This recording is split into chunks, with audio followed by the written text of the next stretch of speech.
By the late 20th century, a political earthquake shook Europe. Communist regimes that had ruled Eastern Europe with an iron grip for decades suddenly began to fall apart. What led to this dramatic collapse, and what were its consequences? Let's explore the downfall of communism in Europe. After World War II, much of Eastern Europe fell under Soviet influence, with communist governments installed across countries like East Germany, Poland, Hungary, and Czechoslovakia. The Soviet Union, under Joseph Stalin, cemented its control through oppressive regimes, secret police, and centralized economies. For over 4 decades, these countries existed behind the Iron Curtain, isolated from the capitalist West. But by the 1980s, the system was crumbling from within, economies stagnated, people grew disillusioned, and the repressive nature of these governments became impossible to ignore. The seeds of change were about to take root.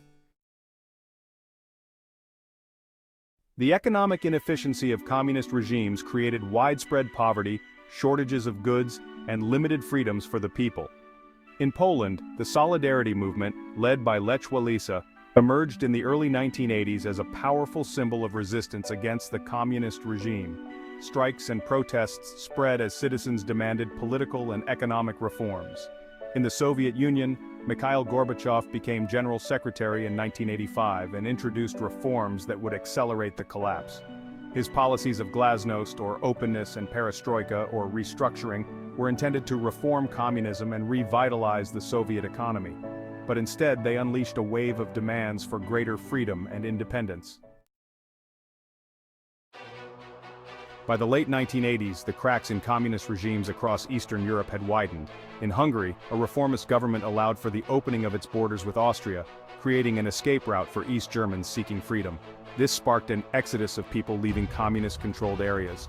Czechoslovakia saw the Velvet Revolution in 1989, a peaceful protest movement that led to the downfall of its communist regime.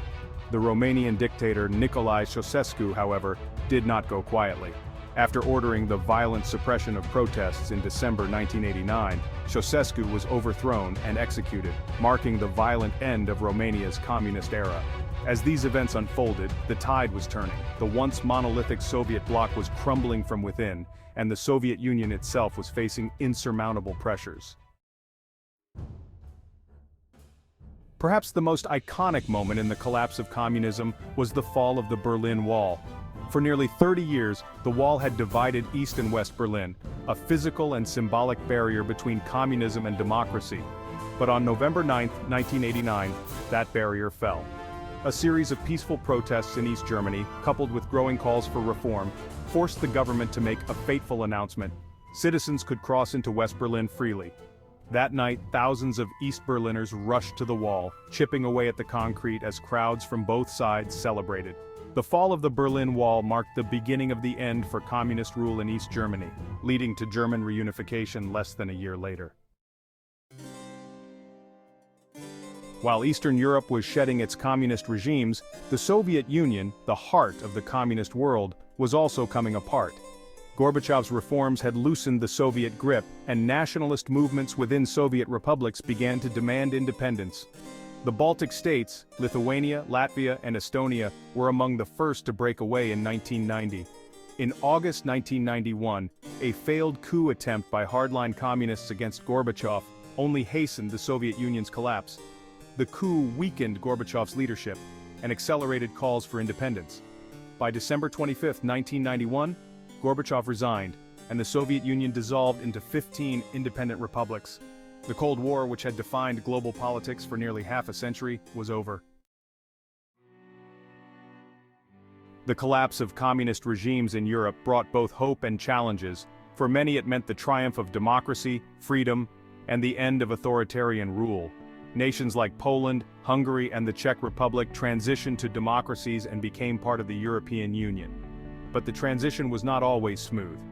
Economic hardship, political instability, and rising nationalism plagued many post-communist countries.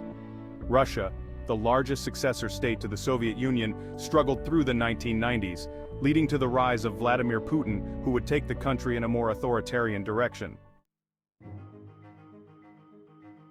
The collapse of communism in Europe reshaped the global political landscape. It marked the end of an era and the birth of new democracies, but it also left lasting scars. Today, as we look back on those transformative years, we remember the courage of those who fought for freedom and the lessons we've learned from the rise and fall of these regimes.